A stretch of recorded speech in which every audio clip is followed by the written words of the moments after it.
बिस्मिल्लाहिर्रहमानिर्रहीम, अस्सलाम वालेकुम नाज़रीन, आप देख रहे हैं program live with Asif Malik. नाचीज़ खाकसार आज फिर आपकी खिदमत में हाजिर। नाज़रीन, हफ्ते का आखिरी रोज़ है, सोचा बात करें कुछ इंटरनेशनल उमूर के हवाले से।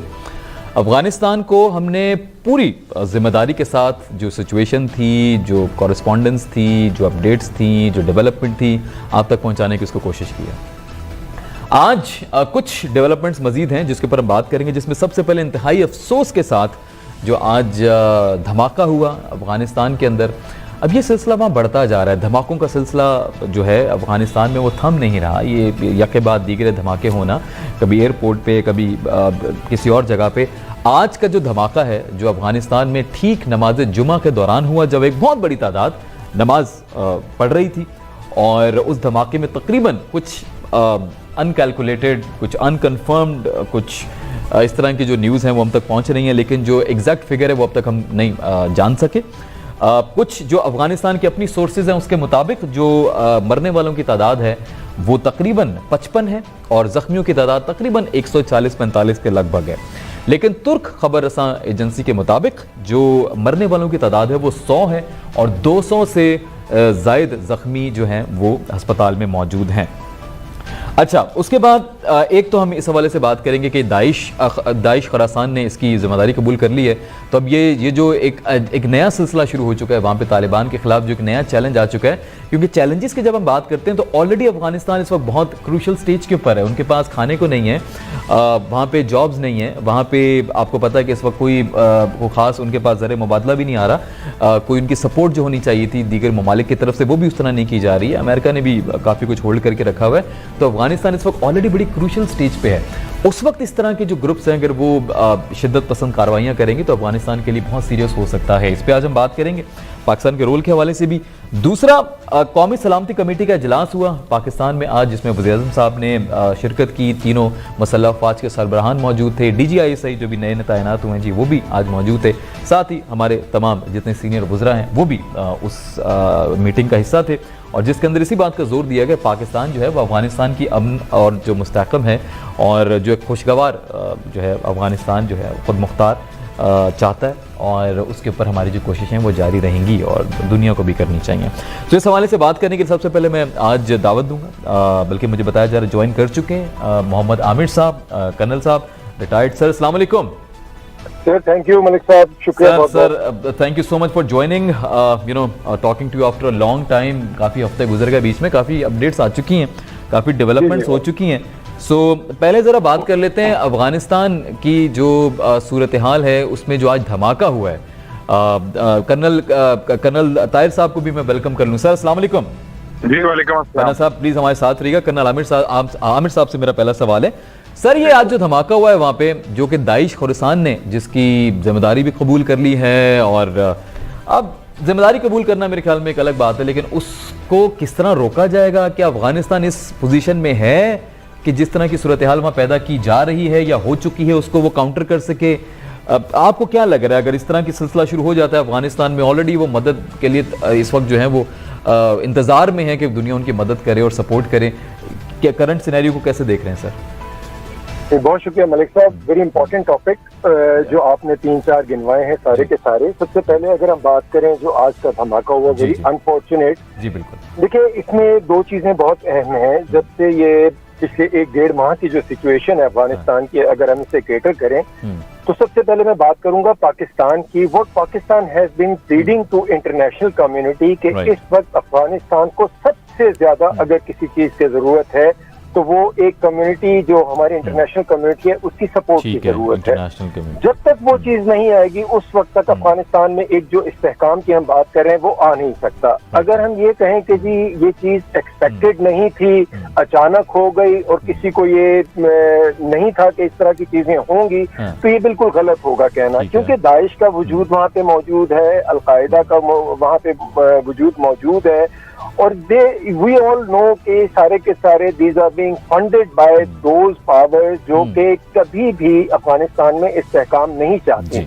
और इनको काउंटर करने का सिर्फ एक ही तरीका है, जब तमाम इंटरनेशनल कम्युनिटी जो है, जिनको हम बार बार कह रहे हैं कि इस वक्त अफगानिस्तान अपनी तारीख के उस बहाने पे खड़ा हुआ है कि अगर इस यानी कि एक बिल्कुल सोर्ड का जो एज होता है दिस वे और दैट वे, अगर हमने उनकी इस वक्त सपोर्ट कर दी तो वो थोड़ा सा बेहतर अपने हालात ले जाएंगे। अगर हमने इस वक्त उनको अकेला छोड़ दिया, तन्हा छोड़ दिया और सफारती तौर पर, इकोनॉमिकली तौर पर अगर हमने उनकी मदद ना की तो फिर ये चीजें आए दिन होती रहेंगी। ये दाइश, इनका वजूद वहां पे मौजूद है, चाहे जितना भी अभी कोशिश कर लें अफगानिस्तान वाले, उनके लिए इंतहाई मुश्किल है। बिकॉज देखें अभी they are in the transition period, उन्होंने अभी आके हुकूमत संभाली है, एक प्रिलिमिनरी उन्होंने अनाउंस भी कर दी हुकूमत जो चल रही है, लेकिन अभी they are not settle down completely कि जिसमें वो तमाम they could secure all the basis, वो सारे के सारे बेसिस अभी उन्होंने फिल नहीं किए। तो टिल द टाइम ये चीज नहीं होती उस वक्त तक ये चीजें होती रहेंगी। और आप देखें कि दाइश, अलकायदा, इनके जो एक पैटर्न चला आ रहा है, ये हमेशा टारगेट करते हैं मासूम लोगों को, मासूम अफगान को। पाकिस्तान की अगर मिसाल लें, पाकिस्तान में भी यही चीजें होती रही कि जो मासूम लोग हैं उनको ये टारगेट करते हैं। दैट टू जुम्मे वाले दिन, जुम्मे की नमाज जी, मैं इसके ऊपर हैरान हूँ। देखें, जो दाइश की हम बात करते हैं तो वो भी मुसलमान, ऐसा ही एग्जैक्टली मैं उसी पॉइंट पे जुम्मे की नमाज में आप कैसे करेंगे? ये मेरा सेकंड क्वेश्चन था जो आपने खुद ही रेस कर दिया।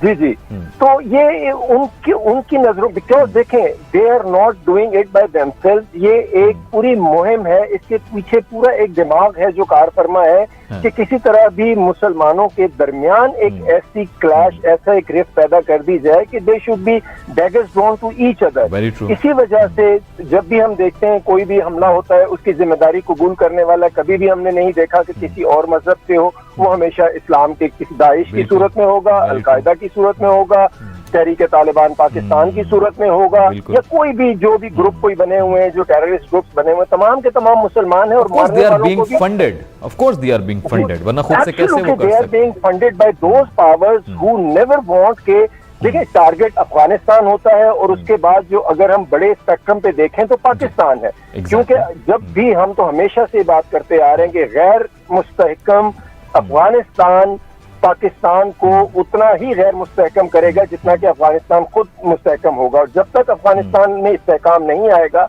उस वक्त तक पाकिस्तान में इस्तेहकाम आ ही नहीं सकता, because we are so linked up with the borders.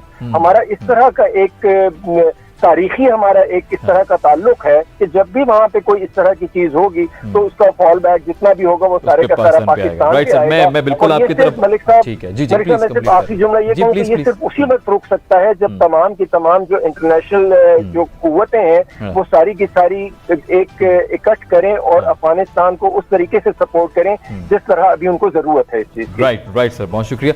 मैं कर्नल ताहिर मसूद साहब के साथ कुछ डिस्कस करना चाहूँगा। पहले सर आप इसी हवाले से पहले बात कर लें, फिर मैं दूसरे पॉइंट पे आता हूँ।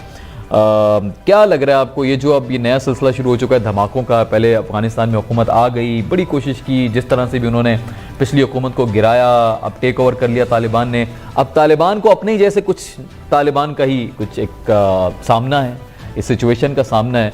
ऑलरेडी वहाँ पे आपको पता है कि जो वहाँ पे इन्फ्लेशन रेट है वो कितना हाई हो चुका है, गुर्बत का जो आलम है वो आपके सामने है, सपोर्ट नहीं है, उसके बावजूद अब ये सब शुरू हो गया है। कैसे देखेंगे सर इसको?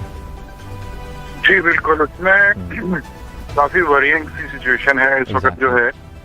उसमें मुझे तो ये कोई इतना ज्यादा वो नहीं लग रहा कि कोई शुरू हो गया है या कोई ऐसा नहीं है कि तालिबान ऑलरेडी दाइश के पीछे है और ऐसा ऐसा करके उनको एलिमिनेट कर रहे हैं and they will be able to do it. तो उसका रिपोर्टेशन तो होना ही है। उन्होंने दाइश के पास जो कुछ दाइश के बस में है उन्होंने वो करना है। दाइश को सपोर्ट भी है काफी जगहों से बाहर से, यू नो इट, कि वो सपोर्ट मिल रही है उनको। लेकिन ये कोई इतना वरीइंग नहीं है, लेकिन इतनी वरीइंग सिचुएशन उनकी फाइनेंशियल हो रही है क्योंकि उनके पैसे रुके हुए हैं, जो इनके अपने पैसे हैं जो फ्रीज हुए हैं वो नहीं रिलीज कर रहे, जो एड आती थी वो नहीं आ रही, किसी ने रिकग्नाइज नहीं किया, ट्रेडिंग ये कर नहीं सकते किसी को। तो वो मेन वरी जो मेरे ख्याल में वो है इस वक्त सबसे बड़ी कि उनकी इकोनॉमिक सिचुएशन बहुत बुरी है और दिन ब दिन वो बुरी से बुरी होती जा रही है और होती जाएगी अनलेस कि कोई दुनिया में मूव करे इन चीजों को, उनके अपने पैसे उनको रिलीज करे, जो एड थी उनकी ठीक है रिस्टोर हो। उसके बाद की सिचुएशन नॉर्मलाइज हो जाएगी। Taliban will be able to control these. अच्छा, they will be able, okay, ठीक है, will be able to control. बाकी अगर थाना जंगी नहीं होती बाकी ग्रुप्स के दरमियान तो Daesh is no problem for Taliban as far as I think. And what do you think about this, ये जो जुम्मे की नमाज में इस तरह का धमाका होना, इसको कैसे देखते हैं आप, वो भी एक मुसलमान ग्रुप की तरफ से, एक मुसलमान मुल्क में? देखिए, वो पाकिस्तान में भी तो जुम्मे की नमाजों में और इसी तरह की जगहों पे सिविलियन को ये टारगेट करते रहे।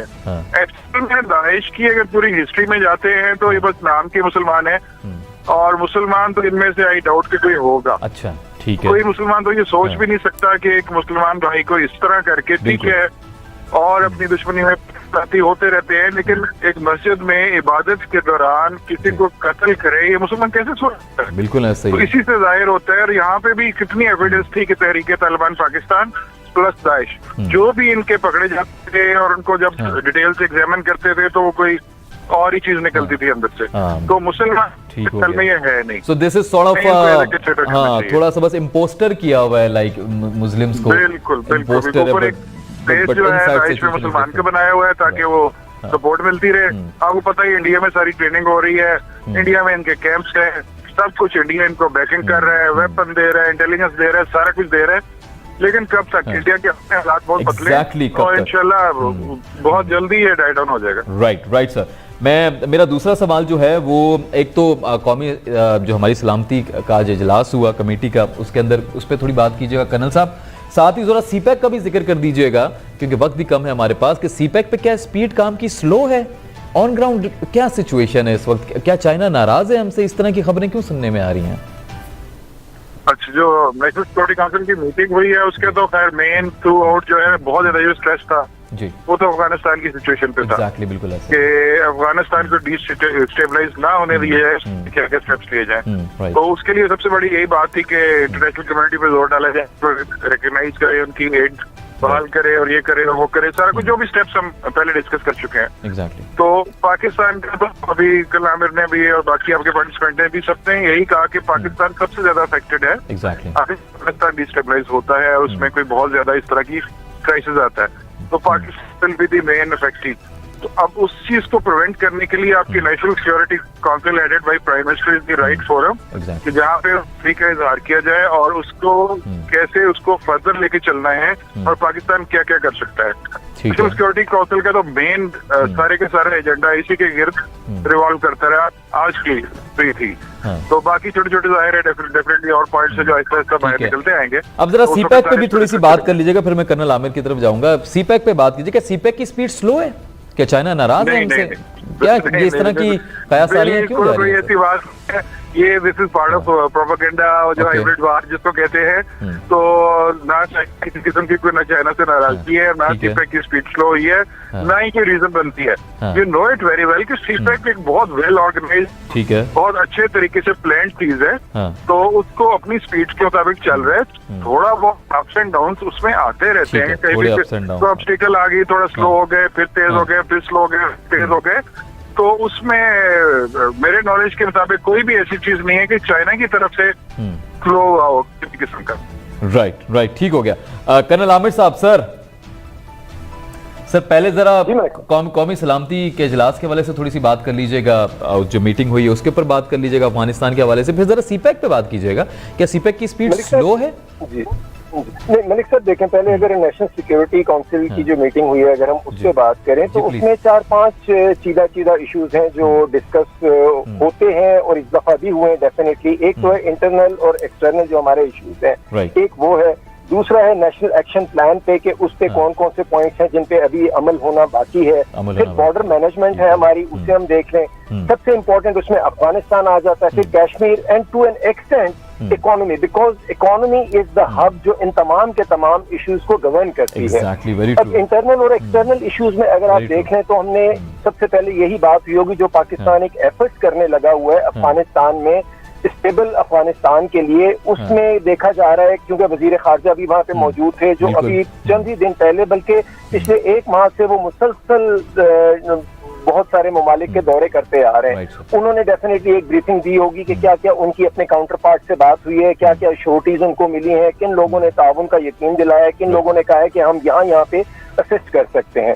नंबर 2 नेशनल एक्शन प्लान, क्योंकि ये इसमें सूबे भी इन्वॉल्व होते हैं और इसमें नेशनल सिक्योरिटी की जो पूरी कमेटी की मीटिंग है उसमें ये चीज हमेशा डिस्कस होती है कि चंद एक चीजें अभी भी ऐसी हैं जो कि एड्रेस होनी चाहिए, जिनको एड्रेस करना बहुत जरूरी है, तो वो एक इशू होता है। फिर उसके बाद बॉर्डर मैनेजमेंट, क्योंकि अभी पिछले दिनों भी आपने देखा होगा एक दो वाकयात ऐसे हुए कि अफगानिस्तान की साइड से कुछ फायरिंग हुई और हमारा एक पिछले दिनों एक सिपाही था वो शहीद भी हुआ और कुछ जख्मी भी हुए।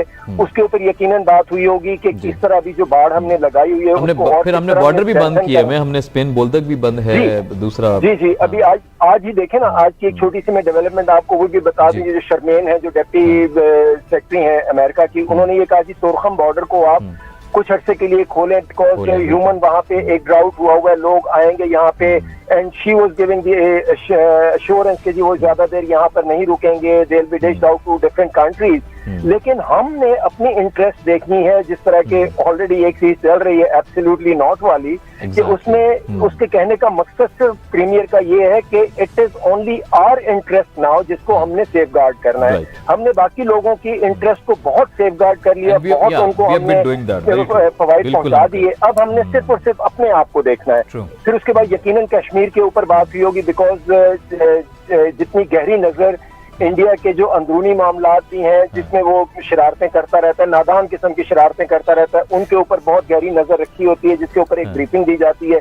DGI से वहाँ पे मौजूद थे, पूरी हाई कमांड वहाँ पे मिलिट्री की सिविल की मौजूद थी, उन्होंने सब ने ब्रीफ किया कि ये चीजें, तो ये 4-5 पॉइंट्स हैं बहुत ही इंपॉर्टेंट जिनके ऊपर आज की मीटिंग हुई, और डेफिनेटली इसके जो डिसीजंस होंगे वो भी अभी कुछ अर्से बाद कुछ दिनों में सामने आ जाएंगे कि क्या क्या एक्शन हमने लेना है और क्या क्या करना है। दूसरा आपने मेरे साथ बात की इम्पोर्टेंट की CPEC।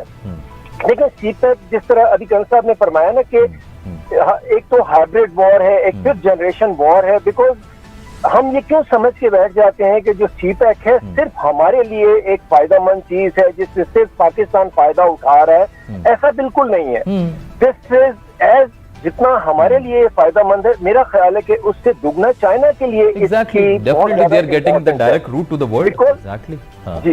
बिकॉज उनको इतनी ज्यादा इंग्रेस मिल रही है इस रीजन में पूरे राइट एंड लेफ्ट के, जहाँ पे उनको अपनी ये चीज जो फैलाना वो चाह रहे हैं उनको वो हम फायदा दे रहे हैं। लाइकवाइज वो हमें एक चीज का इसका फायदा हमें मिल रहा है कि हमारे जो रोड नेटवर्क हैं, हमारे जो कम्युनिकेशन सिस्टम है, हमारे जो डैम्स वगैरह हैं, ये चीजें हमारे फायदे के लिए हैं। तो इट इज वाइस वर्सा। ये जो प्रोपेगेंडा चलता है इंटरनली भी और एक्सटर्नली भी, ये पेड कंटेंट होता है जिसमें हर 2 दिन बाद 4 दिन बाद एक शुरली छोड़ दी जाती है, जी ये बहुत स्लो हो गया, ये हो गया। ऑन ग्राउंड अगर आप देखें, if you visit all over, आपको नजर आएगा कि स्पीड वही है जो डे 1 से हुई थी, बल्कि इसमें थोड़ा सा स्पीड अप कर दिया बिकॉज लोग जो की अपॉइंटमेंट्स पे लोग आए हैं, best man for best job अभी इन्होंने लगाए हुए हैं। तो दे कैन नॉट, वो कभी सोच ही नहीं सकते। देखें ना, ये तो एक नेशनल इंटरेस्ट की चीज है कि हमने CPEC को उसी स्पीड के साथ आगे लेके जाना है जिस स्पीड की इसको जरूरत है। और अल्हम्दुलिल्लाह आई एम वेरी श्योर, और मैं कौम से भी यही एक गुजारिश है कि यकीन रखें कि it is in very good hand and it is going in a speed जो कि रिक्वायर्ड है इसके लिए, और इंशाअल्लाह ताला it will pay dividends in the coming days. Right sir, बहुत शुक्रिया कर्नल आमिर साहब, कर्नल ताहिर मसूद साहब, आपका बहुत शुक्रिया। बड़ा मच नीडेड एनालिसिस आपने इस वक्त कौम को दिया है, and we really needed to learn about it, what's actually going on regarding this CPEC situation. नाज़रीन, यहाँ पे ऑफ कोर्स ब्रेक है, ब्रेक से वापस आने के बाद बात करेंगे कुछ इंटरनेशनल क्रिकेट के हवाले से, कुछ पाकिस्तान के हवाले से भी उसमें ताल्लुक है। रमीज़ राजा साहब ने क्या कहा, और न्यूजीलैंड इंग्लैंड काफ़ी कुछ जो है वो अपडेट्स हुई हैं इस हफ्ते के अंदर, आपके साथ डिस्कस करते हैं। लेकिन एक ब्रेक के बाद कहीं मत जाइए, देखते रहिए स्टार्ट।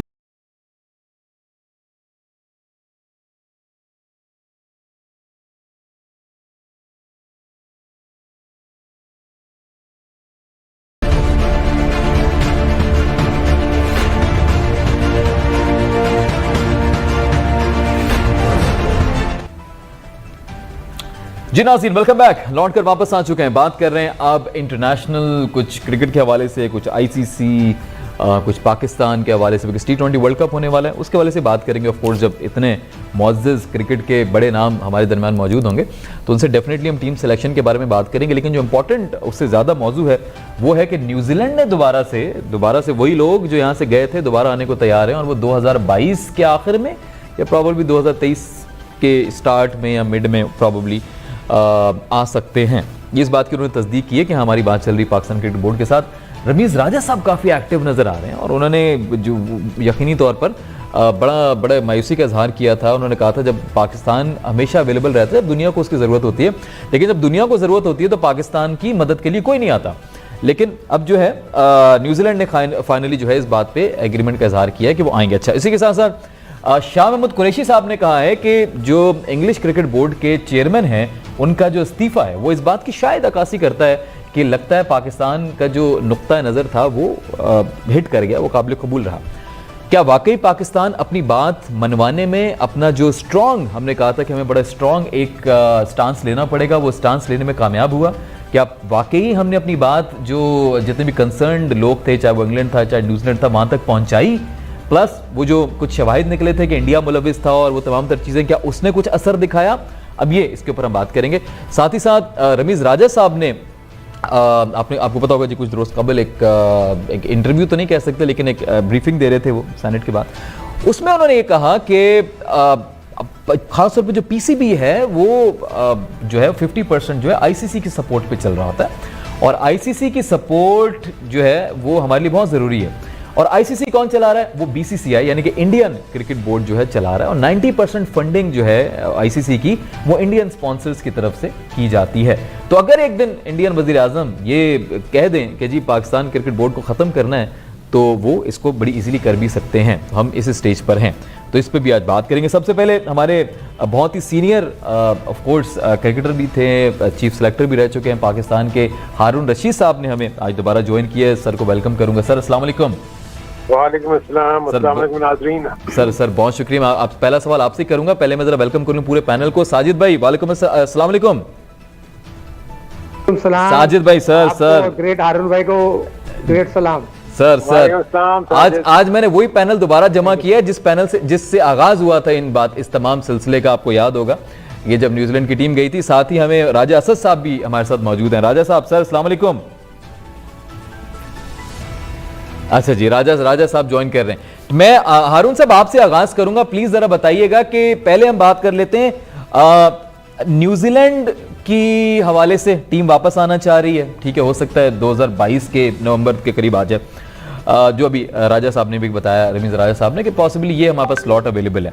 इंग्लैंड के जो क्रिकेट बोर्ड के चेयरमैन थे उन्होंने रिजाइन कर दिया। ये इस 2 हफ्तों के दौरान सब कुछ हुआ है। क्या लग रहा है, हम कोई सियासी तौर पर कुछ इंटरनेशनल कुछ अपना असर रसूख दिखा पाए, या हमने एक स्ट्रॉन्ग स्टांस लिया वो काम कर गया, या हमारी जो फवाद चौधरी साहब वगैरह ने जो पूरी खबरें चलाई थी, दिखाया, प्रूफ दिखाया इंडिया के खिलाफ, वो असर दिखा गए? क्या वजूहात लग रही हैं सर, जो चीजें दोबारा अलाइन हो रही हैं? बिल्कुल जी, ये सब कुछ मिलजुल के ही ये काम हुआ है। आई थिंक जो सबसे अच्छी चीज ये हुई कि एक बहुत ही स्ट्रॉन्ग स्टैंड हर जगह से हुआ, ना सिर्फ ये कि पाकिस्तान से, बल्कि आई थिंक इन सारे डिसीजंस को तमाम क्रिकेटर्स ने, जो इंटरनेशनल क्रिकेटर्स थे, चाहे वो इंग्लैंड से बिलोंग करते हों, चाहे वो न्यूजीलैंड से बिलोंग करते हों, चाहे वो वेस्ट इंडीज से बिलोंग करते हो, हर एक जगह से बहुत कंडेमनेशन आई थी कि भाई ये चीजें जो भी हो रही हैं गलत हुई हैं, क्योंकि क्यों पाकिस्तान को आइसोलेट किया जा रहा है। उसके बाद जब पाकिस्तान ने वो सारे प्रूफ्स दिखा दिए, सामने रख दिए कि इसमें पाकिस्तान का कोई भी ऐसा एलिमेंट नहीं है जो ये बताता हो कि पाकिस्तान में किसी चीज की सिक्योरिटी की प्रॉब्लम्स हैं, तो जब ये सारी चीजें, जब फैक्चुअल पोजीशन सामने आती है तो ऑब्वियसली लोगों को मानना पड़ता है। और आई थिंक जितने अच्छे अंदाज में ये पूरा जो केस जो है वो पुटअप किया, ना सिर्फ ये कि पाकिस्तान के सियासी हमारे दीन ने भी और रमीज ने बहुत ही स्ट्रॉन्ग स्टैंस लिया हुआ था, जिसकी वजह से उन्होंने आईसीसी को भी और उसके साथ साथ न्यूजीलैंड क्रिकेट बोर्ड और इंग्लिश क्रिकेट बोर्ड को आड़े हाथों लिया था। और आई थिंक यही होना चाहिए कि आइंदा जब भी कभी कोई ऐसी चीज हो, और अगर हम एट फॉल्ट नहीं है तो हम क्यों किस बात से डरे, हमें किसी बात से नहीं डरना चाहिए और हमें बड़ा स्ट्रॉन्ग स्टैंस लेना चाहिए, जैसे कि लिया। जैसा के लिए जबरदस्त। साजिद भाई क्या कहेंगे आप इस पूरी सूरत हाल के ऊपर? न्यूजीलैंड और इंग्लैंड के हवाले से पहले बात कीजिएगा। देखिए, बहुत ग्रेट हारून भाई ने जिस बात को किया उस बात को मैं सेकंड करूंगा, और यकीनी तौर पर जो बात हारून रशीद साहब कह रहे हैं इसको आगे बढ़ाया। आज यकीनी तौर पर क्रिकेट जो जेंटलमैन का खेल था वो वाज़ेह तौर पर प्रूफ होते हुए नजर आया। तमाम जो एक्स क्रिकेटर थे पूरी दुनिया के, वो पाकिस्तान के हक में बोले, और यही पाकिस्तान की जीत है। मौजूदा chairman one man show Ramiz Raja काफी अरसे से काम कर रहे हैं कम्युनिटी के साथ साथ। जब उनको पाकिस्तान की एक जिम्मेदारी दी गई, उन्होंने बड़ा अच्छा स्ट्रांगली एक डिसीजन लिया। पाकिस्तान की हुकूमत, पाकिस्तान के तमाम खिलाड़ी, और अब आगे चलने के लिए टीम अच्छी लेके आए। आपके साथ हारून रशीद साहब पाकिस्तान क्रिकेट में एक बड़ा एक्सपीरियंस मौजूद है, हर ओहदे पे काम किया, हर चेयरमैन के साथ काम किया, मगर रमीज वन मैन शो अकेले कुछ नहीं होंगे। अगर हारून रशीद साहब की बात करूं, सुभान अहमद के साथ की बात करूं, इनके साथ एक टीम होना जरूरी है। आपने आगे जाना है, पीछे नहीं देखना, पीछे आप बहुत चलेंगे, बहुत क्रिकेट आपकी तबाह हो गई है। ये चीज तो बहुत शाइन बात है। न्यूजीलैंड की आपने बात की, इंग्लैंड आएगी न्यूजीलैंड से पहले, न्यूजीलैंड से बिल्कुल इंग्लैंड टीम में आना है, तो ये चीजें अच्छी हैं। ऑस्ट्रेलिया ने आना है, वेस्ट इंडीज में आना है, तो ये तमाम चीजें फैमिली और क्रिकेटर का और पाकिस्तान के साथ दूसरे मुल्क का उनका बड़ा अहम रोल है पाकिस्तान के साथ खड़े होने में, तो यही हमारी जीत है। यही आपकी ठीक, जबरदस्त, बिल्कुल आपने सही बताया।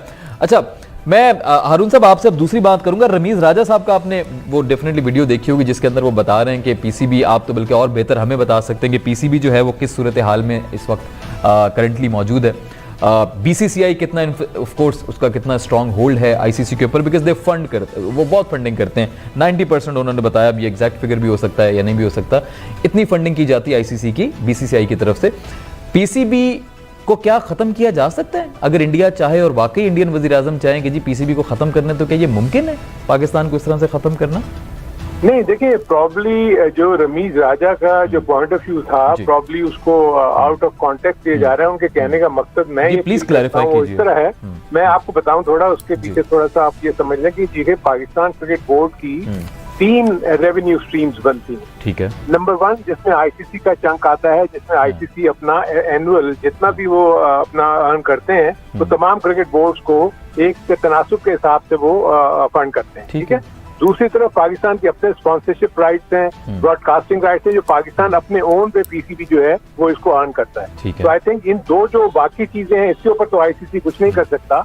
दूसरी चीज ये है कि आईसीसी में इनफैक्ट बीसीसीआई फंडिंग नहीं करता, इंडिया के जो बिजनेस हाउसेज हैं या जितनी भी स्पॉन्सरशिप वो इतना स्पॉन्सर होती है, आईसीसी को स्पॉन्सर करते हैं, उन्हीं की वहां से इंडिया से आती है। तो उनका मकसद जो है, जो मैं ये समझता हूँ कि जो कहना ये चाह रहे होंगे कि अगर ये फंडिंग बंद हो जाए आईसीसी को, तो सिर्फ पाकिस्तान ही नहीं, आईसीसी भी प्रॉब्लम में आ जाएगा, क्योंकि वो सारा डिपेंड करता है उन तमाम स्पॉन्सरशिप पे जो इस वक्त इंडिया की तरफ से आ रही है।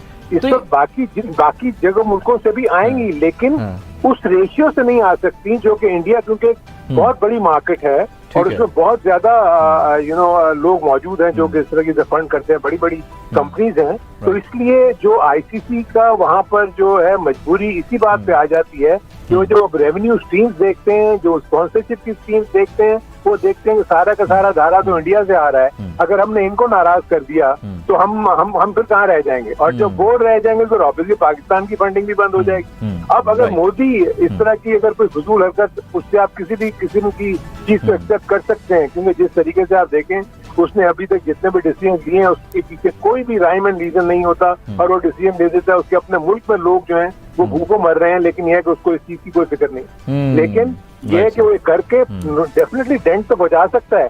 इसीलिए रमीज राजा की अब जो ज्यादातर कोशिश की है, तो जो हमारे लोकल बिजनेस हाउसेज हैं, अगर वो आगे आएंगे तो पाकिस्तान क्रिकेट बोर्ड अगर अपने ओन जो हमारे अपने जो बिजनेस हाउस है वो आके अगर उनको स्पॉन्सर करना शुरू कर देंगे तो अपने पांव पर खुद ही खड़े होकर और फिर हम बाकी हर एक को ललकार सकते हैं कि जी हमें नहीं चाहिए आपकी किसी किस्म की। जबरदस्त जबरदस्त जबरदस्त, ठीक हो गया सर। अच्छा, राजा साहब ने भी ज्वाइन किया सर, अस्सलाम वालेकुम राजा सर। वालेकुम अस्सलाम सर, बहुत शुक्रिया आप। जी सर, कोई मसला नहीं सर, कोई मसला नहीं। हारून रशीद साहब बात कर रहे थे, साजिद भाई भी इधर ही हैं, आप भी इधर ही हैं।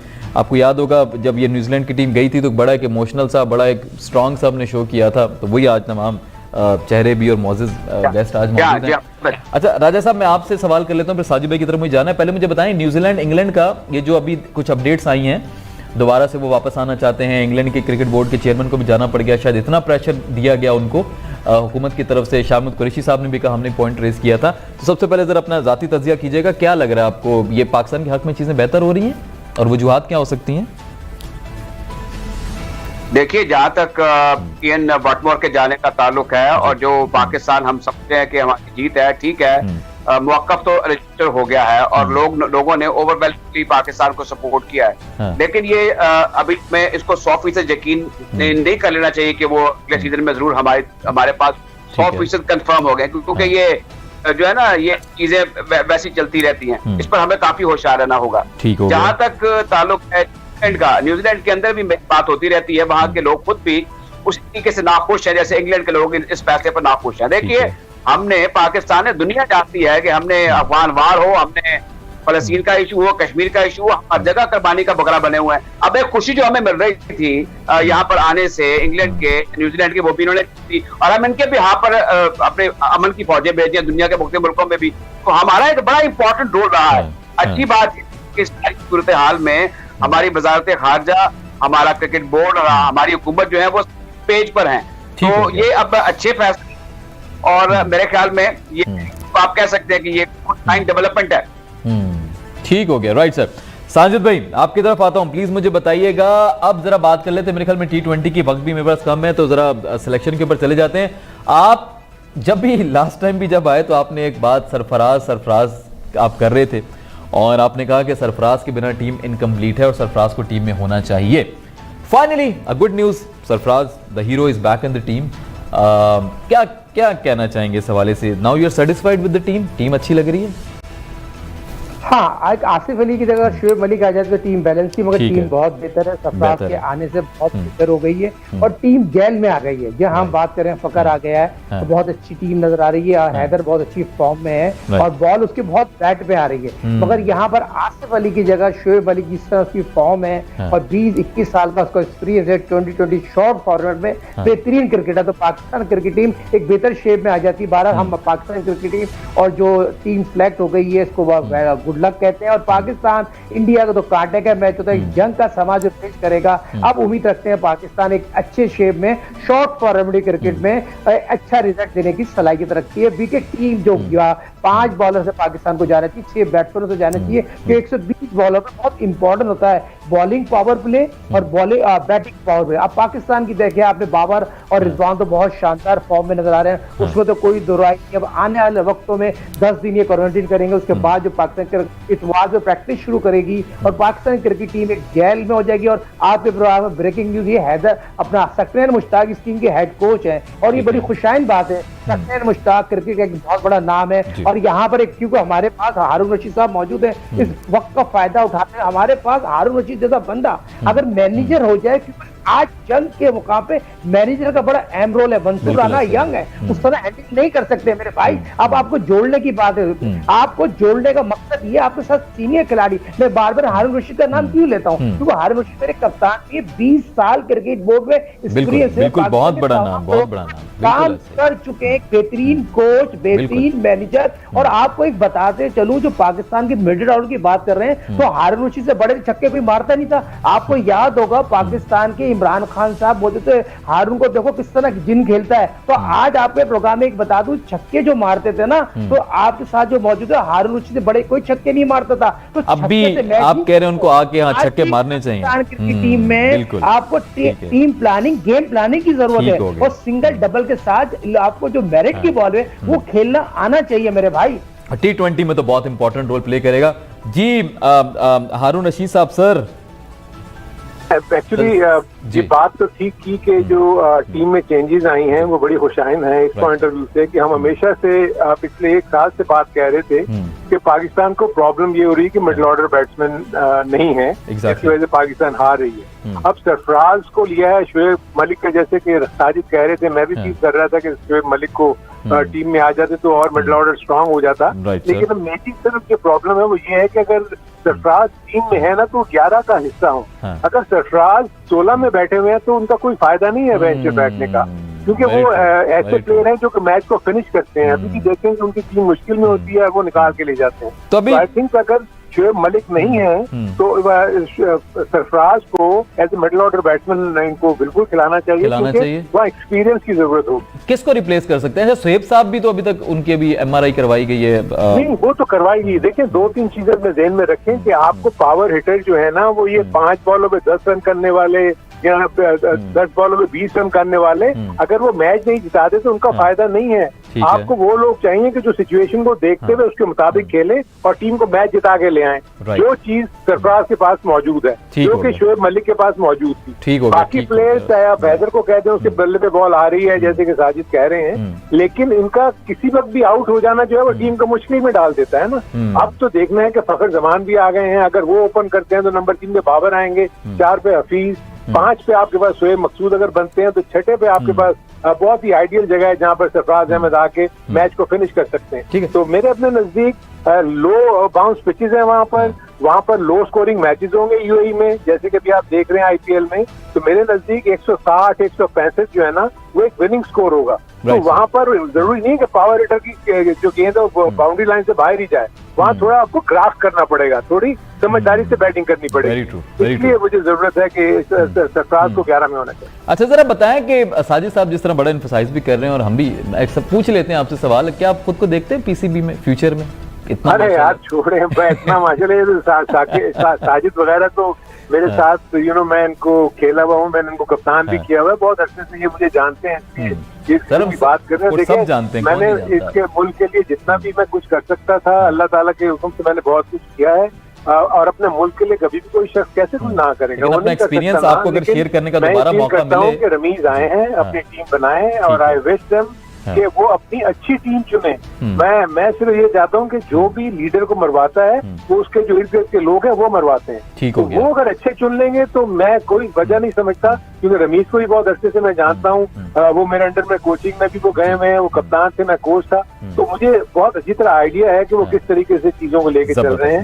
आई विश हिम लक, और पीसीबी को भी और पाकिस्तान की टीम को भी जो वर्ल्ड कप में जा रही है, all the very best to them. Right sir. Raja साहब सर कैसे देख रहे हैं टीम सिलेक्शन को, जो चेंजेस हुई हैं खास तौर पे?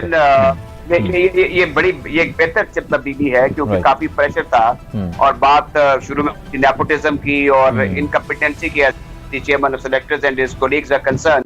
मैं समझता हूँ कि जो शोएब मकसूद है इनकी पोजीशन जो है वो वल्नरेबल है, और ये वो जगह है जहाँ पर सरफराज पे हैं। मुझे अच्छा लगा है कि सरफराज टीम में आ गए हैं, लेकिन ये बात भी मैं आपको बता दूं कि उनका आना इसलिए भी ठीक है कि वो बाहर बैठे हुए भी कोई तकरीब तारी नहीं करते, ना वो बुरा मानते हैं, वो बन जाते हैं। ही is a good team, very positive person. Exactly. हाँ, ये एक इम्पोर्टेंट कल्चर है, और हमें भी बैठकर बात तो करनी चाहिए जो बेहतरीन फाइनल 11 हो, लेट देम प्ले। जहां तक आप बात कर रहे हैं ना हफीज की या मलिक की, अभी ज्यादा जो चेयरमैन क्रिकेट बोर्ड है वो 36, 37, 38 या 40 साल वाले लोगों के खिलाफ हैं। खिलाफ तो नहीं है, कहना तो उनका नुक्ता नजर ये है कि ये वो एज नहीं है जब T20 क्रिकेट खेली जाए। बहरहाल ये बड़ी सी मेरे ख्याल में अगर शोएब मलिक को शामिल कर लिया जाता, जितना प्रेशर तब हुआ था, तो इसको मुजायका नहीं था, क्योंकि वो परफॉर्म कर रहे थे, फाइटर क्रिकेटर हैं। लेकिन अगर नहीं हुए तो जाहिर है कि अब जितनी चेंजेस कर ली हैं और अब ये जो चेंजेस हुई हैं, इसके नतीजे में अगर खुदा ना खास्ता कुछ अंडर परफॉर्मेंस होती है तो चेयरमैन सिलेक्टर ये जो नाकदीन है वो ये कहेंगे जी कि ये जो नई मैनेजमेंट आई है इसे तब्दीलियां कर दी है, इसकी वजह से ऐसा हो गया वैसा हो गया। लेकिन तब्दीली जो थी ऑन द कार्ड थी, और मेरे ख्याल में पब्लिक डिमांड भी थी, पॉपुलर डिमांड थी कि इस तरह की चेंजेस होनी चाहिए। जहां तक सरफराज की आप 11 की बात कर रहे हैं, इसके बारे में हमें बिल्कुल ये शोर नहीं होना चाहिए, क्योंकि वो फाइट बैक कर रहे हैं, रीइंफोर्स हो रहे हैं, और वो ही is a great survivor by the way I tell you. देखिए वो सर्वाइव कर रहे हैं। इसमें अगर कोई ये बात करता है ना कि उन्होंने पाकिस्तान के लिए बड़ी कंट्रीब्यूशन दी है, इसमें कोई शक नहीं है, और वो सेल्फ मेड है, उनकी कोई लॉबी नहीं है, वो जोरों से आजमाया उसने। आपको याद होगा 2015 का जो वर्ल्ड कप था, वो he has proved himself multiple times। मेरे ख्याल में मौजूद। Right, thank you so much राजा साहब, आपका बहुत शुक्रिया। साजिद भाई आपका बहुत शुक्रिया। हारून रशीद साहब सर बहुत शुक्रिया। It's always an honour having you guys on the show. नाजरीन फिलहाल टीम अच्छी हो चुकी है, so let's see, because we are having a match with India, that is very important. और 24 तारीख को इंडिया के साथ मैच है, और उसके बाद फिर न्यूजीलैंड के साथ भी मैच है। सो लेट्स सी पाकिस्तान कैसे परफॉर्म करता है, और ऑफ कोर्स हमें मैदान में उतरना है तो पूरी तैयारी के साथ, एक अच्छी टीम के साथ, और एक अच्छा स्ट्रॉन्ग स्टैंस लेकर जाना है कि पाकिस्तान की क्रिकेट कभी भी ख़त्म नहीं की जा सकती, and Pakistan is on top and will always be on top. आज के लिए इतना, इंशाल्लाह आपसे होगी मुलाकात पीर को। तब तक के लिए अपना बहुत ख्याल रखिए, अल्लाह पाकिस्तान का भी ख्याल रखिए, अपना भी ख्याल रखिए। नाज़रीन इसी के साथ साथ अपना ख्याल रखिए और देखते रहिए स्टार न्यूज़ पाकिस्तान। फी अमान अल्लाह, पाकिस्तान जिंदाबाद।